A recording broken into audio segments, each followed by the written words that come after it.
Well, brothers and sisters, welcome to our program. Pro-life leader Frank Pavone here, National Director of Priests for Life. Tonight I have something special for you. You know, we have had from the very beginning of Priests for Life, and from the time I began leading it full-time in 1993, the opportunity to bring other priests onto our staff full-time. Sometimes we get them to come on part-time as well, but we've had many priests over the years, right down to this very day, whose bishops or religious superiors have permitted them to make Priests for Life part of or all of their pastoral assignment. One such priest who came to us in 1998 as a result of a little blurb I put in our newsletter that goes out to all the priests around the country saying that we wanted help, we could use help on the team of Priests for Life, was Father Denis Wilde. He responded to that little newsletter blurb. He's an Augustinian priest. He was living, working, teaching at Villanova University in Pennsylvania. And when he contacted me, we began to make the arrangements, and we brought him on later that year, which was 1998, to work full-time as our associate director. He's still with us full-time after all these years, after many travels throughout the nation. So tonight, I thought it would be nice to let you hear from him at length about his story. We all love to see our priests working diligently and full-throatedly for the unborn, for pro-life, and Father Denis is one of those great examples. He's been a great blessing to Priests for Life, continues to be. And he is with us full-time today as he was back in 1998. There's been no interruption in that. We're very grateful to his religious superiors with the Augustinian community for letting him do this. Let's hear now from Father Denis Wilde.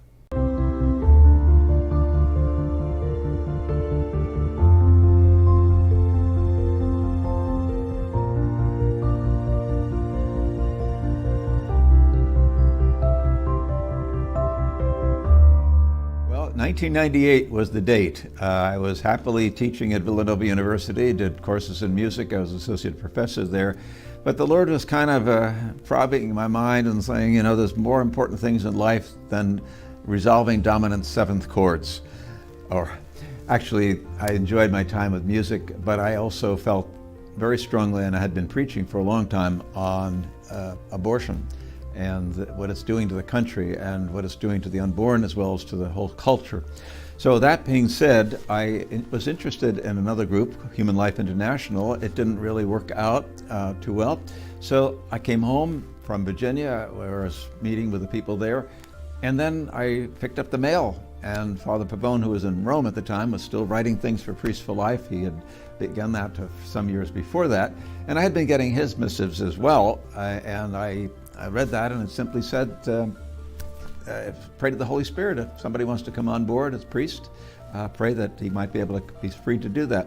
So I thought that was the message I needed to hear from God, and I called the office, and it went from there. So I talked to Janet Marana, and I spoke with another priest who was working with us at the time, locally, that is to say in the United States, because Father Frank was in Rome at the time. And I came on board, and I've been on for 25 years now, and it's been a wonderful experience. Meeting people from all over the country, and the wonderful efforts that they make to propagate the whole message to defend innocent human life. So that's when it began in 1998, and I've been on the road since then. Well, actually, the preaching part is the meat and potatoes, and I would preach a message about abortion, of course, but bring that in the homily of the Mass, going to different parishes. Invitations coming in from outside, and we're still doing that. Invitations to different parishes and different schools around the country, and giving them pro-life message. Now, generally, this was initiated by a layperson in the given area, and perhaps a parish, perhaps just a region, and inviting us and seeing if we can come out there. So we've been doing that. Basically, that's how it starts, and they go to their parish priest and get permission and so forth.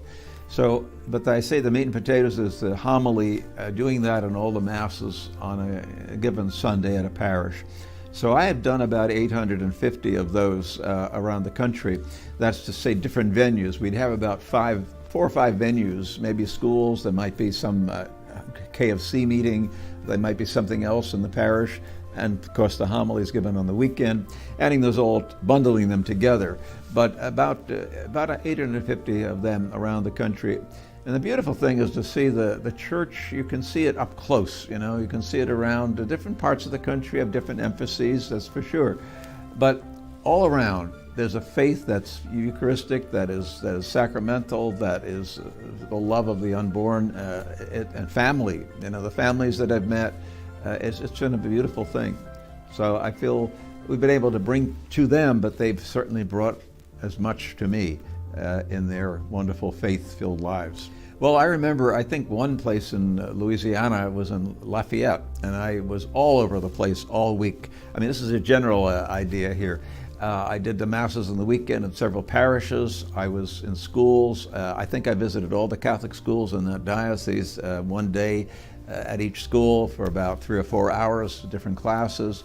And then KFC meetings, and I was at a university there as well. So that kind of stands out. There are others like that, but that one kind of stands out with the fulfillment of so many different things in getting that done in 1 week, which is great, and the number of people that were involved in all of that.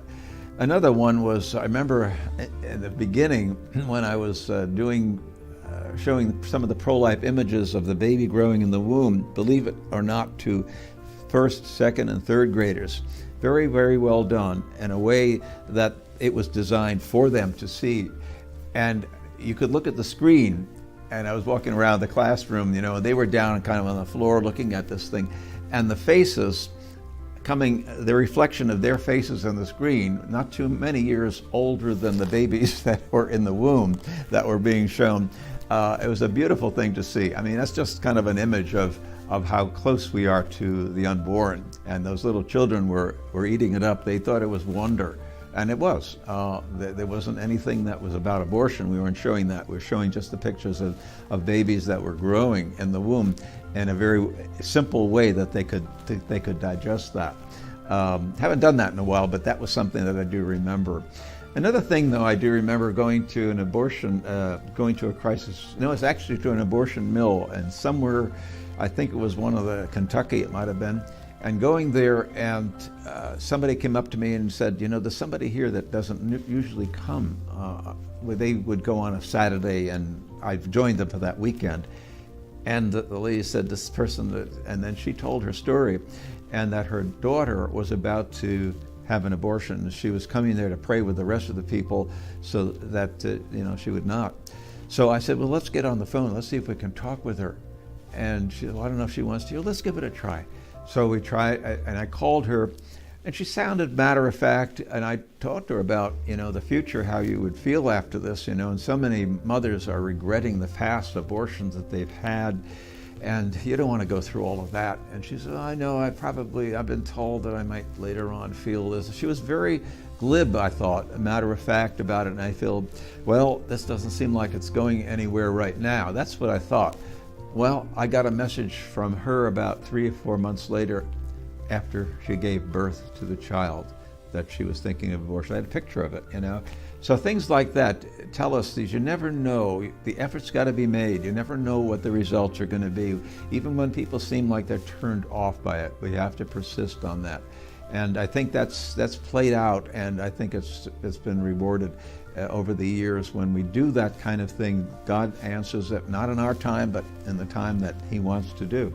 So those are the three. There are many different things. I remember going to a parish in Michigan at a resort area up there, and it was really interesting because I didn't get to say Mass at all on the weekend. Not at all, but I did go back and forth from 2 different churches across they were the same parish, but they had a hall and they had a church, and I was going back and forth because they had so many masses at this resort area for people coming in that I preached about 8 times, but I didn't get to say Mass even, so mea culpa, Lord, but that's where it was. I met Jim Caviezel once, of course played the role in The Passion of the Christ, and I mean there's many others that were there too, but I remember how it happened. I was out on a beautiful day in Thousand Oaks, California, where I believe his parish is at St. Paschal Balin, And I finished preaching at one of the masses or saying it and reading the people outside. And it was December. It was about this time, actually. And so I see in the corner of my eye, look as I'm greeting somebody, in the corner of my eye, I see somebody looking like he's holding a sack over his shoulder. And I said, "Oh, Santa Claus is coming early." I mean, that was my remark. And he says, "Hello, I'm Jim Caviezel." And the thing was, he was holding his son over his shoulder. It was kind of a, light fellow, but so we got a little talking at that time too. So that was an interesting little tidbit about meeting people. But there are a number of people that I've met in the pro-life movement at banquets and things, and on the street as well. David B. Wright, with him, 40 Days for Life, of course, and Sean as well. So a number of people. I remember going back to meeting Dr. Nathanson, actually, Bernard Nathanson, who was probably the biggest number-wise abortionist in this country. Some 60,000 abortions he was involved in at his center in New York. And that was well before Roe v. Wade. It goes way back.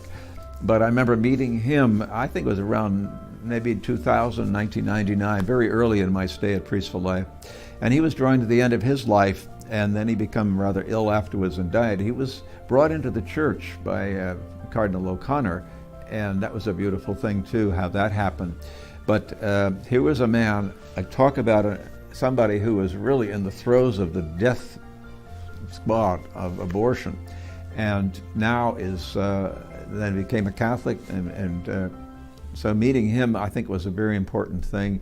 For those who don't know about him, that's the bad part, but the good part is the man is propagating continually. He had been propagating pro-life and saying, don't go there, this doesn't help. This doesn't help the culture in many different ways. He was putting that to us. And so it shows God's presence, again, the movement of the Lord working through people. It's not our work, we're there as agents, but God is the one who does the work, and it changes the hearts of people. But we have to be there to kind of influence them as well. Father Frank was very much involved in his life as well, and helped him out tremendously during his time of his conversion too. Well, music has always been woven into my life, along with my desire for priesthood, even when I was a little kid. And I was doing both, in the sense of serving Mass and all that, and involved in the church, but I was also involved in playing in the church, and also concertizing too later on. So I taught music at Villanova. I taught basic courses, but I also had choruses. And so the choral idea, St. Augustine says, he who sings prays twice, Doesn't say who sings well prays twice. You don't have to sing well, you just have to sing. I used to tell people that who were not too much interested in singing because they claimed they had a bad voice. I said, that's not the thing. The Lord takes your voice wherever it is. Music is in the Old Testament. The whole Psalms of David, they're to be sung in a sense, The Benedictines have a wonderful tradition. We do too at the Augustinians, but even the Benedictines more so, their whole idea of singing. And that was very important in Benedict's life. And I believe it plays a big role in the evangelization of people too. You think of somebody like St. Ambrose. St. Ambrose, we think of the one he was Bishop of Milan, of course, and he fought Arianism. And he was the one who baptized our Holy Father, I'm an Augustinian, our Holy Father, St. Augustine. But he also wrote hymns, and those hymns are still used today. And they're wonderful because they were a way by which people could connect the faith with their spirit, the spirit of breathing. The word spiritus, it means spirit, it also means breath in Latin. And so there's a conjoining of that.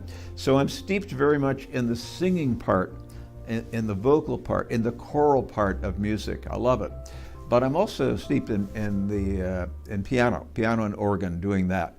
And so I remember going to a place in one of the places I went to in Louisiana. Was run by the Josephites there. St. Augustine's is the name of the high school.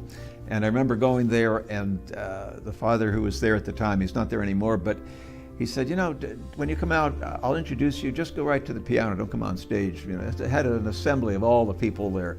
It's an all-black school, and I tell you, the discipline there was tremendous. They all had sweaters with their names embroidered in it, so they all knew who was what. But at any case, I figured, this is kind of an area that maybe they appreciate jazz. So I did a jazz piece by Dave Brubeck, and I played it, and it's very beautiful. It's a very attractive kind of thing. And at the end of it, they loved it, they showed that. And then I got up and I said, this piece of music is a very attractive thing, you know. So it's a very simple melody, though. I said it's kind of like da da da da da da. I didn't have to demonstrate that; they heard it for 10 minutes already. But in saying that, I led to something else, and I said, you know, we might call that little theme, that little motif, the genetic code of that song. That's the thing that identifies it, that makes it what it is, even though we heard it over and over in the different ways, and the composer puts it together nicely. So, but that's the genetic code. We can associate that immediately. That's what God does with each person. The genetic code of every single person is different, but it's full, it's human. And that's what that tiny child, even in the first fertilized cell, gives us. So it's a way by which I was able to get into the process, but it was, you don't always use it, you don't have that capability of doing it with an audience, but that's when I could join the music and the Priest for Life together. Normally, though, in my process, it's a break the ice kind of thing. You know, it's sort of get in and get to know the people. It's a fun thing. So I do a concert. I don't do this at every place, but I made 6 or 7 a year or so. But I used to do.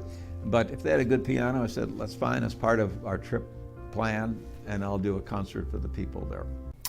Well, brothers and sisters, as Father Denis came to us just by that little paragraph in the newsletter, so let's try to make this happen all over again. If you are a priest or you know a priest who is attracted to doing pro-life work full-time, contact us here at Priests for Life.